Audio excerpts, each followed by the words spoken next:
Hello and welcome to month 4, Duty 4 Knowledge. We're going to have a look at this now. So in here then, we're looking at the local criteria for referring people into services, signposts and local referrals, relevant legislation, local policies, the nature and boundaries with them and how to manage them. And you'll see the skills are very much the same. So this recording, the first part, I'm going to try and give you some information. The second part, we'll try and talk about this a bit more. So you've got a PowerPoint presentation here about referring and navigating multiple channels. So just work your way through that at your own leisure. And here we go. So basically, when making a referral, you just need to understand your referral processes. So please make sure that wherever you're working, whether it's a college, whether it's primary healthcare, secondary healthcare, you understand your referral pathways. Each referral pathway should be very clear. You should have a flow chart. There should be a procedure, and it should be the back of the policy. So you should have the policy, the criteria, and then the flow charts. And that should be clear for everyone involved in that. So for medical professionals, social workers, educational institutes, employers, and that self-referral process. You then have assessing the referral. So you must make sure that the referral meets the criteria. So in the policies, in the referral processes, you must have clear referral procedures. So if you've never seen them before, go online, have a Google, look at them. They are there. If you want to do a referral to the SALT team or whatever, they're there. You'll need to coordinate with the other agencies, so you'll need to understand who's involved in that referral process. So it might be the fact that you need to go and get bloods done, you might need ECG done, so just be aware of who's involved in that referral process. Managing self-referrals. So managing self-referrals is about your psychoeducation, about you telling the individual what they can refer themselves to. So again, we can have a look here online. Okay, so let's just go online now. Bear with me.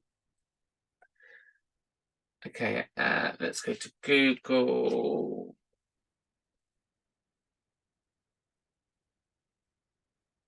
We're going to do self-refer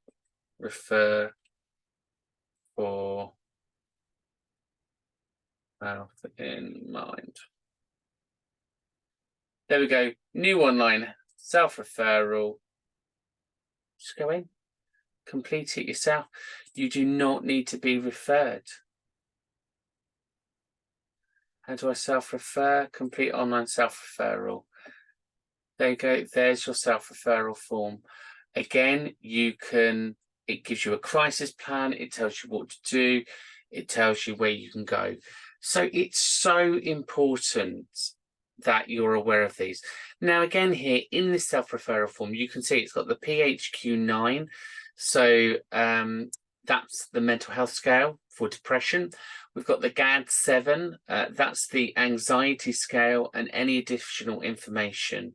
So as they go through, the person that receives this is able to pick that up and understand who that person is. And you can self-refer for many things, okay? You can self-refer for social prescribing. You can self-refer for IAP services. So please talk to people. If you see somebody distressed, just say to them, did you know that you don't have to go to the doctor? The doctor is not always the best person to help with mental health services. Or going to A&E, if you can go self-referral in another way, think about that.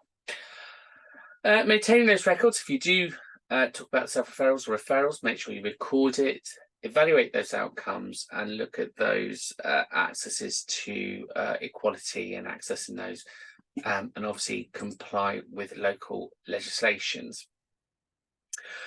You need to make sure that the criteria for referring people has been met. So again, if we look at here, criteria for referring people.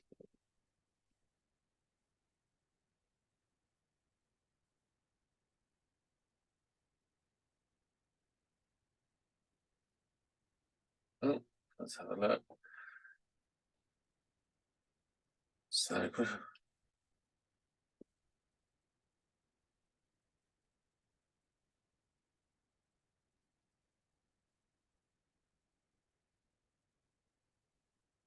Is that not working? There we go. So if we're looking about the criteria for referral for eating services referral criteria, and again, they differ from county to county, borough to borough, service to service. So it's really important that you're aware of them. But here you can see, look, people with a BMI less than 17.5, I mean, that's very low, very low. Anyone with binge and purging episodes such as self-induced vomiting on 5 times per week, pregnant women with an eating disorder, people with diabetes where eating disorders have a negative effect on their diabetes, patients with comorbidities, so that's blood pressure, cystic fibrosis, young people transferred from CAMS. So you've got to make sure that you're aware of your local authorities' requirements.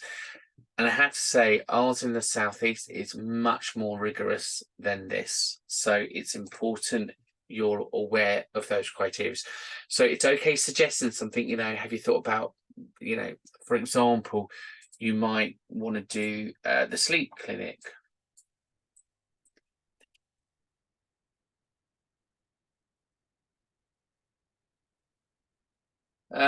So here, look, urgent referrals. We process referrals only if people's occupation is a driver, well, the occupation is a driver or excessive sleeping concern. We prioritize those patients based on sleep priorities.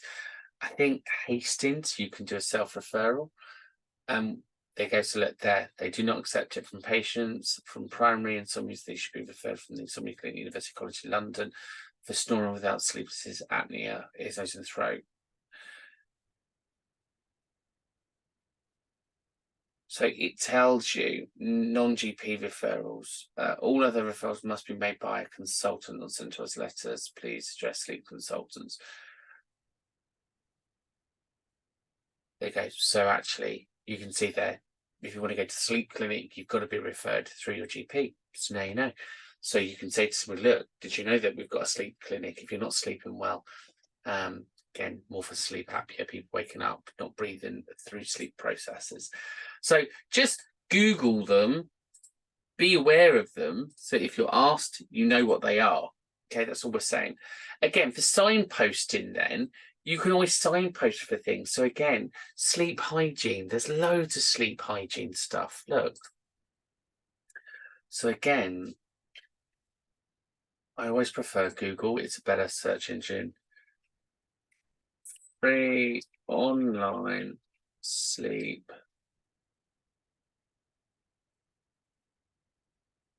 hygiene.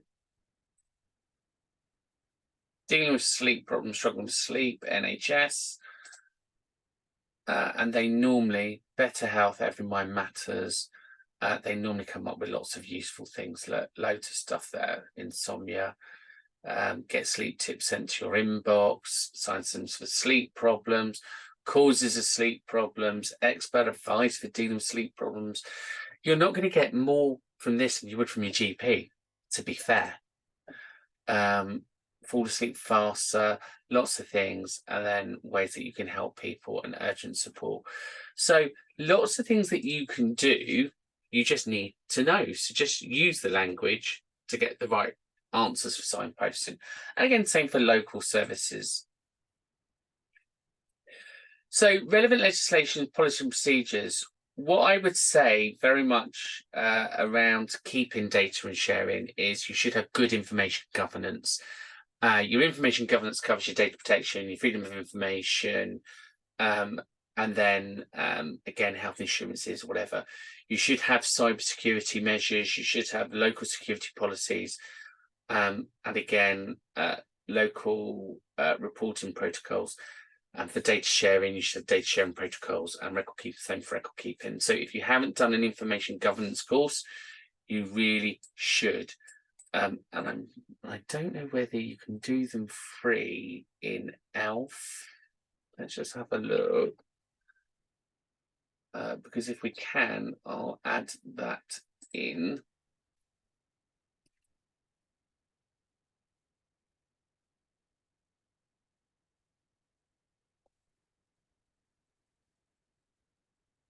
I want to say Yeah, so here you can log in for your ELF accounts.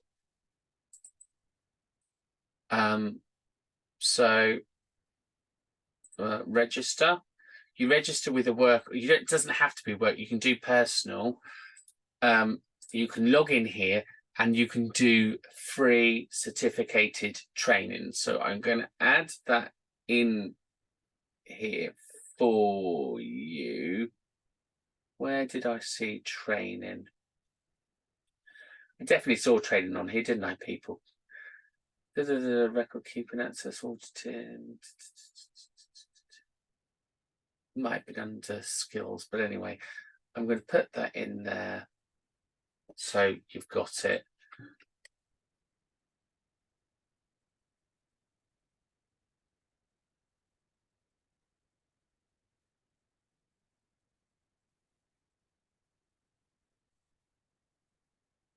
There you go. So I've put the link in there. So if you need to do free training, you can just go to that website. I'll tell you what I'll do. I'll make that a hyperlink. I'll be nice for you all. It's that one. It's an external link. Done. Right. So you can click on there. Okay. You can log in. So mine is. Oh, I don't need to register because I've got an account. So I'm just going to sign in. Right, so you can sign in, and if you do data security, it'll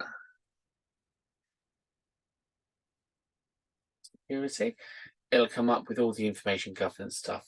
Data security awareness 1, the role of the Caldicot Guardian. Actually, I have to do that, so I'm going to enroll on that.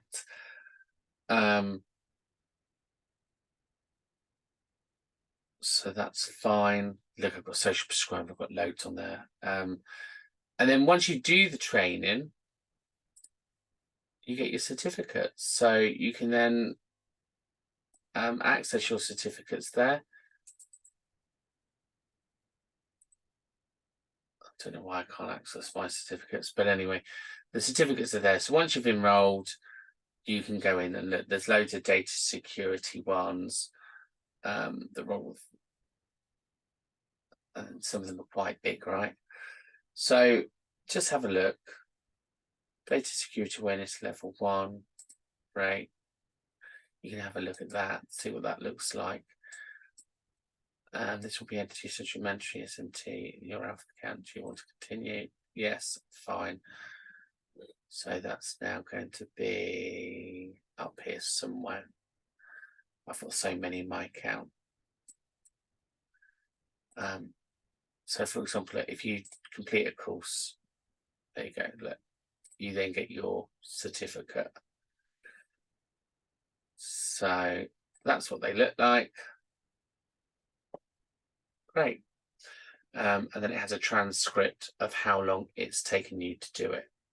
Okay, so ultimately, if you've not done data security, you can go in and do it for free of charge. The nature and boundaries of the role. So again, the nature and boundaries of the role, just understand the role, maintain those professional boundaries, maintain your safeguard and protocols, and know who the people are. So again, here you saw that I've just done the Caldicot principles. So who is your Caldicot principal person, etc. You should have your safeguarding officer and understand who they all are, and how you're going to escalate, etc. Again, just manage those relationships, be professional, have those clear referral pathways, know the expectations, know how long it's going to be. Don't give out false hopes. Some of them take quite a long time to get through, so just be mindful of that. And then obviously just follow that up. So as you go through, just make sure that you've done that. Okay, and then on that then, that's everything that you need to do in this session, and I will see you all in the next session. Take care, bye for now.